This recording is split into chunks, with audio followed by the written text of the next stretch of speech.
Hello friends, मेरे digital classes में आप लोग का बहुत बहुत स्वागत करता हूं। तो फ्रेंड्स, ये हम जो सीजीपीएससी का ये आपका थर्ड पार्ट है। बाकी जो दो पार्ट है इसके मॉडल क्वेश्चन हम कर रहे थे, तो ये हमारा थर्ड पार्ट है। बाकी जो दो पार्ट डल चुका है, नहीं देखोगे तो जाके देख सकते हैं। तो क्या क्या क्वेश्चन हो सकते हैं यहाँ पे, 100% तो नहीं है, लेकिन क्या एग्जैक्ट इसका आंसर हो सकता है, इसके हिसाब से तैयार किया गया है। तो इसके हिसाब से जो भी आपका जो क्वेश्चन का जो बनाए होंगे उसको यहाँ पे टिक करते चलिए, और कितने स्कोर बन रहे हैं आपके लास्ट में कमेंट करके बताइएगा। तो हम 50 क्वेश्चन तक पार्ट 2 में हम आए थे। तो राज्य पुनर्गठन जो अधिनियम 1956 में 1953 में बने, जिस पुनर्गठन आयोग की जो सिफारिशों को स्वीकार किए गए उसमें निम्न में कौन सा शामिल नहीं था। तो आपका जो पट्टाभी जो सीतारमैया है इसको इसमें शामिल नहीं था। तो 1952-53 में जो राज्य पुनर्गठन अधिनियम हुआ था, तो उस पुनर्गठन आयोग में इसको सिफारिशों को स्वीकार किया गया था, जिसमें जो पट्टाभी सीतारमैया इसमें सम्मिलित नहीं है। तो इसका ये ऑप्शन करेक्ट हो जाएगा। नेक्स्ट अगला क्वेश्चन देखते हैं। केंद्र सरकार द्वारा राज्यों को दिए जाने वाले जो विवेकाधीन है, जिसे डिस्क्रिशनरी कहते हैं, तो अनुदान का प्रावधान संविधान के किस अनुच्छेद में किया गया है। तो इसका जो सही ऑप्शन हो जाएगा आपका अनुच्छेद 282, याद रखिएगा।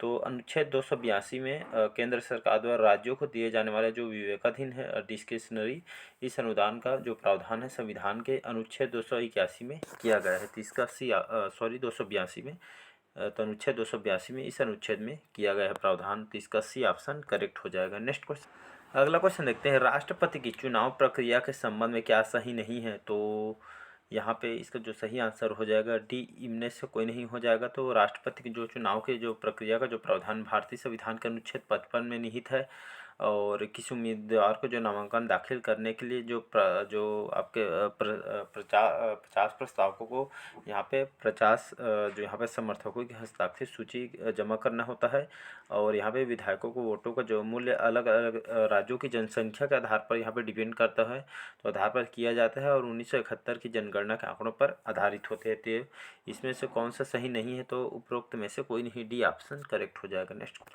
अगला क्वेश्चन है कि यदि कोई सांसद किसी राज्य के विधानमंडल के निर्वाचित होता है, तो उसे कितने दिनों में अंदर राज्य के विधानमंडल से इस्तीफा देना होगा, अन्यथा उसकी संसद सदस्यता अमान्य हो जाएगी। तो इसका जो सही ऑप्शन हो जाएगा बी ऑप्शन, 14 दिन के अंतर्गत इसमें इस्तीफा देना होता है। तो ये आपके विधानमंडल से इस्तीफा देना होता है, तो 14 दिन, इसका बी ऑप्शन करेक्ट हो जाएगा। नेक्स्ट क्वेश्चन, अगला क्वेश्चन देखते हैं। किन राज्यों को राज्यसभा में सीटों के आधार पर घटते क्रम में यहाँ पे सजाना है। तो इसका सी ऑप्शन करेक्ट हो जाए। तो राज्यों को राज्यसभा में सीटों के आधार पर घटते क्रम में इसको जमाना था। तो यहाँ पे जो सही ऑप्शन हो जाए सी ऑप्शन, कर्नाटक, फिर गुजरात, फिर उड़ीसा, फिर आपका केरल। तो इसका सी ऑप्शन करेक्ट हो जाएगा। नेक्स्ट क्वेश्चन, अगला क्वेश्चन है। निम्न में से कौन सा सही यहाँ पे मिलान करना है, मैचिंग करना है। तो उत्तर पश्चिमी हिमालय और उत्तराखंड, दार्जिलिंग और सिक्किम, अडीह और अरुणाचल प्रदेश, अरुणाचल हिमालय। तो इसका सही जो ऑप्शन मैच करेंगे तो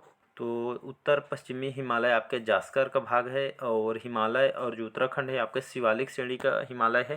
तो इसका ए का फर्स्ट आ जाएगा, बी का आपका जो सेकंड हिमालय श्रेणी इसका सही आंसर हो जाए, और यहाँ पे सी दार्जिलिंग और सिक्किम ये आपका इसका चौथा यहाँ पे टाइपिंग वो मिरर हो गया है, और डी का यहाँ पे अरुणाचल हिमालय का जास्कर हो जाएगा। तो इसका जो सही ऑप्शन हो जाएगा डी ऑप्शन, 1 2 4 3 इसका सही आंसर हो जाएगा। तो जो भी आपको क्वेश्चन पेपर हो, कोई भी सेट मिला होगा तो वहाँ पे डी ऑप्शन लगाइएगा। अगला क्वेश्चन देखते हैं। प्रायद्वीपीय पठार के संबंध में क्या सही नहीं। तो कौन से यहाँ पे सही नहीं पूछा गया है। तो इस भूखंड की जो ऊंचाई लगभग 1000 से लेकर 1500 मीटर है, और प्रायद्वीपीय की जो ऊंचाई सामान्यतः पश्चिम से पूर्व की ओर कम होती जाती है। और थर्ड है, इसके पूर्व में गिर पहाड़ियों तथा पश्चिम में राजमहल पहाड़ जो कि पहाड़ियाँ स्थित है। तो इसका जो सही ऑप्शन हो जाएगा 1 और 3 सही आंसर हो जाएगा। तो प्रायद्वीपीय पठार के संबंध में कौन सा सही नहीं पूछा गया था। तो पहला और 3 इसका सही आंसर हो जाएगा, मतलब ये आपका गलत हो जाएगा। तो इसमें क्या सही है, तो प्रायद्वीपीय की जो ऊंचाई सामान्यतः पश्चिम से पूर्व की ओर कम होती जाती है। इसका सेकेंड ऑप्शन सही, जो आके यहाँ पे सही नहीं पूछा गया, तो 1 और 3 इसका सही आंसर हो। अगला क्वेश्चन देखते हैं। जेट प्रवाह के संबंध में क्या सही है पूछा गया है। तो जेट प्रवाह तिब्बत के समानांतर हिमालय को उत्तर से एशिया महाद्वीप पर चलती है। तिब्बत उच्च भूमि जेट प्रवाह को उत्तर दक्षिणी दिशाओं में विभाजित, और आपका थर्ड है जेट प्रवाह की जो उत्तरी शाखा भारत में जाड़े में महत्वपूर्ण भूमिका निभाती। तो इसका जो सही ऑप्शन हो जाएगा पहला दूसरा तीनों जो जो जेट प्रवाह के मतलब जो संबंध है यहाँ पे बताया गया है, तीनों आपके कथन सही हो जाएगा। तो जेट प्रवाह में सभी आपके सही आंसर हो जाएगा। तो इसका सही ऑप्शन हो जाएगा सी ऑप्शन 1 2 3 इसका सही आंसर हो जाएगा। नेक्स्ट क्वेश्चन है 60वां क्वेश्चन हमारा, निम्न जीवमंडल निचयों को उनके भौगोलिक क्षेत्र के आधार पर घटते क्रम में यहाँ पे जमाना था। तो इसका जो सही ऑप्शन हो जाएगा पंचमढ़ी, फिर नंदा देवी, नंदा देवी के बाद अगस्तमलाई, फिर पन्ना, फिर लास्ट में आपका कंचनजंगा आ जाएगा। इसका जो सही ऑप्शन हो जाएगा घटते क्रम में तो सी ऑप्शन पंचमढ़ी, नंदा देवी, अगस्तमलाई और पन्ना और कंचनजंगा, इसका सी ऑप्शन करेक्ट हो जाएगा। अगला क्वेश्चन देखते हैं, निम्नलिखित भारत की मिट्टियों को 6 ICAR द्वारा यहाँ पे USDA द्वारा मृदा वर्गीकरण के अनुसार उनके क्षेत्रफल के आधार पर घटते क्रम में यहाँ पे सजाना है। तो आपका एंटीसोल्स आ जाएगा, सी ऑप्शन करेक्ट हो जाएगा। तो घटते क्रम में इसको जमाना है तो एंटीसोल्स, एल्फीसोल्स, एरिडीसोल्स और आपका अल्टीसोल्स, तो इसका सी ऑप्शन करेक्ट हो जाएगा। तो याद अगला क्वेश्चन देखते हैं, निम्न कथनों को पढ़कर यहाँ पे सही विकल्प का चयन करना है। तो समुद्र से दूरी बढ़ने पर उष्णकटिबंधीय चक्रवात का बल कम हो जाता है। और सेकेंड जो कथन है, उष्णकटिबंधीय चक्रवात को ऊर्जा समुद्र सतह में प्राप्त जल वाष्प की जो संघनन क्रिया में छोड़ी गई जो गुप्त ऊष्मा से मिलती है, जो कि समुद्र सतह से दूर जाने पर कम हो जाता है। तो इसका जो सही ऑप्शन हो जाएगा 1 और 2 दोनों सही कथन है, मतलब 2 1 का सही कारण है, मतलब इसका ए ऑप्शन करेक्ट। अगला क्वेश्चन देखते हैं, कॉलम ए में दिए गए फसलों को कॉलम 2 में दिए गए राज्यों के साथ मेल करें और उनकी पैदावार में सबसे ज़्यादा होती है। अच्छा, और दूसरा यहाँ पे ये कॉलम था जो कि पैदावार में जमाना था, इसको क्वेश्चन यहाँ पे छूट गया है। तो 64 क्वेश्चन देखेंगे हम। यहाँ पे पैदावार जो सबसे ज़्यादा मात्रा में फसल यहाँ पे दिया गया था, फसल को तो कॉलम में मैच करना था, तो यहाँ पे क्वेश्चन छूट गया है। तो 64 क्वेश्चन देखेंगे, निम्न में से कौन सा कथन यहाँ पे सही नहीं है। तो भारत पवन ऊर्जा स्थापित क्षमता के आधार पर विश्व में चौथे स्थान पर है।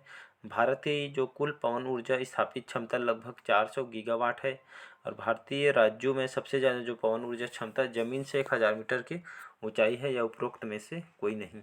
तो इसका जो सही ऑप्शन हो जाएगा बी ऑप्शन। तो भारत की जो कुल पवन ऊर्जा जो स्थापित क्षमता लगभग 400 गीगावाट है। ये आपके भारत में जो पवन ऊर्जा को लेकर क्वेश्चन पूछा था, तो इसका बी ऑप्शन करेक्ट हो जाएगा। जो कथन है बी कथन सही आंसर। तो यहाँ पे UAD समूह के संदर्भ में पूछा गया है। तो यहाँ पे टाइपिंग में जो क्वेश्चन पूछा गया है क्वाड समूह के संदर्भ में, ये यहाँ पे क्यों छूट गया है, जो टाइपिंग एरर हो गया है। तो क्वाड समूह के संदर्भ में कौन सा सही था पूछा गया था। तो क्वाड समूह के शीर्ष नेताओं के बीच पहली बैठक 2017 में हुई थी।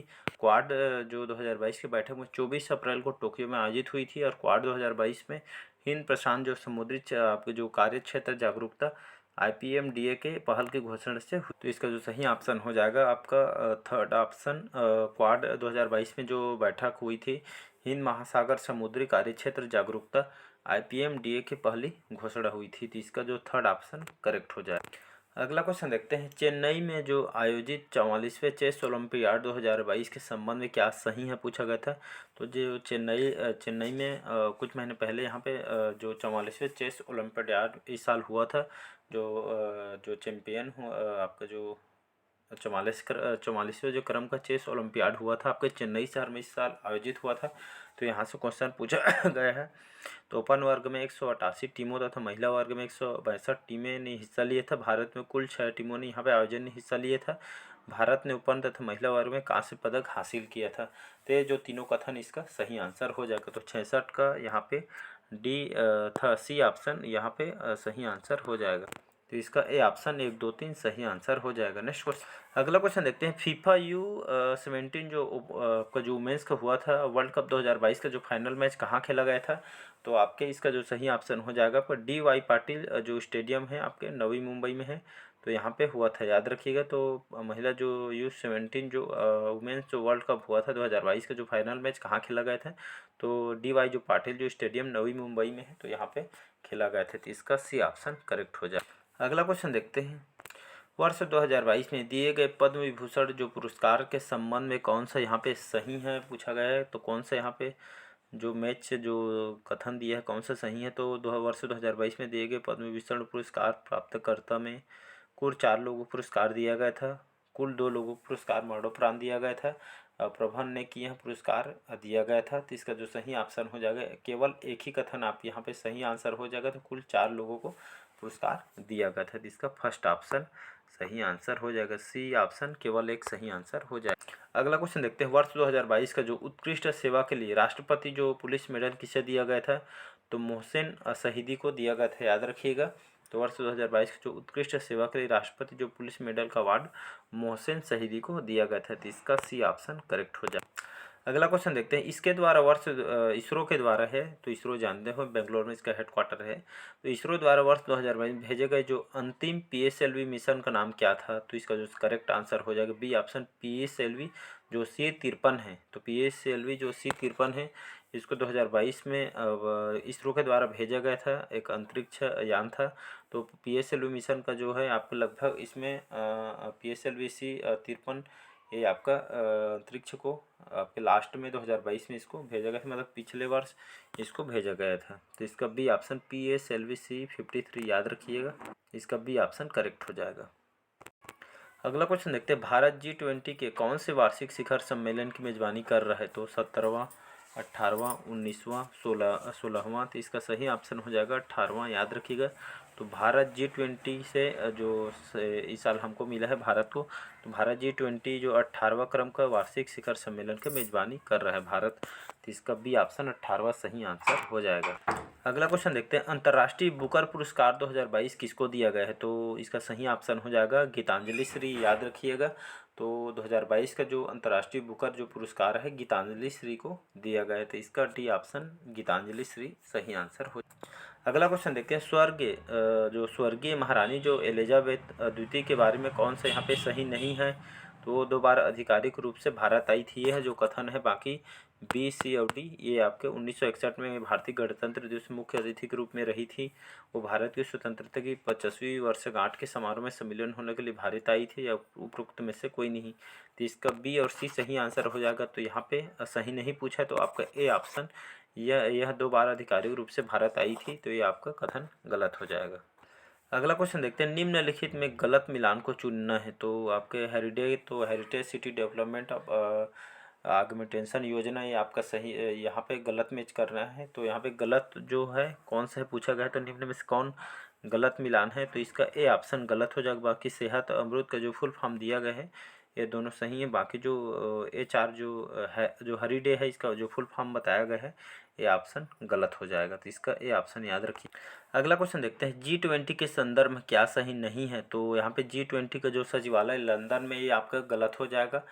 तो पहले 1 और 3 इसका सही आंसर हो जाएगा। मतलब G20 समूह यूरोपियन यूनियन 19वीं देशों का औपचारिक समूह है, और अध्यक्ष पद के लिए चुनाव हेतु यहाँ पे बने हुए समूह भारत समूह में आपका रूस, दक्षिण अफ्रीका और तुर्की शामिल है। तो आपका पहला और थर्ड सही आंसर हो जाए। तो यहाँ पे पूछा गया सही नहीं है, तो इसका सेकेंड ऑप्शन, दूसरा ऑप्शन यहाँ पे गलत हो जाएगा। तो इसका डी ऑप्शन केवल 2 इसका नहीं है, याद रखिएगा। अगला क्वेश्चन देखते हैं, यहाँ पे निम्न का यहाँ पे सही मैच करना है, मिलान करना है। तो पूरा आषाढ़ जो काल है, ये आपके जो मैच करेंगे तो आपके सोहन और सोन नदी, तो मतलब यहाँ पे रुके 1 मिनट। पूरा आषाढ़ काल आपका भीमबेटका गुफा हो जाएगा, मतलब ए का 1 हो जाएगा, ए का पहला आ जाएगा भीमबेटका गुफा। इसके बाद देखते हैं यहाँ पे मध्य आषाढ़ काल में आपका सोहन या सोन नदी घाटी, मतलब बी का 4 हो जाएगा। इसके बाद इसका आ जाते हैं नव पाषाढ़ काल में थर्ड दिया है बनास घाटी, तभी सही है, सी का थर्ड आ जाएगा। इसके बाद आपका ताम्र पाषाढ़ जो काल है आपके डी का आ जाएगा, आपका एक ही बच रहा है आपका बुर्जहोम, तो मतलब डी का सेकेंड ऑप्शन हो जाएगा। तो इसका जो सही मैच हो जाएगा डी ऑप्शन करेक्ट हो जाएगा। तो जो भी आपका ऑप्शन दिया होगा डी ऑप्शन कूट, तो लास्ट में डी ऑप्शन सही हो जाएगा। तो इसका सही आंसर हो जाएगा आपका 1, 4, 3, 2 इसका सही आंसर हो जाएगा। नेक्स्ट अगला क्वेश्चन देखते हैं, हड़प्पा सभ्यता के खुदाई में मिले अवशेषों के आधार पर क्या सही नहीं है, तो सभी तरह के निर्माण कार्य के लिए एक आकार की ईंट का उपयोग किया जाता था। मुख्यतः सभी एक घर मंजिला ही बनाए जाते थे। तो इसका पहला और दूसरा जो कथन दिया गया है आपका सही नहीं है। बाकी जो मुख्य सड़कें औसतन 10 मीटर चौड़ाई होती है, ये आपका थर्ड सही है। बाकी यहाँ पे सही नहीं पूछा गया है, तो पहला और दूसरा इसका गलत हो जाएगा, मतलब 1 और थर्ड इसका सही आंसर हो जाएगा। मतलब पहला और मतलब सभी दो तरह के निर्माण कार्य के लिए एक आकार के ईंट का उपयोग किया जाता था, ये आपका गलत है।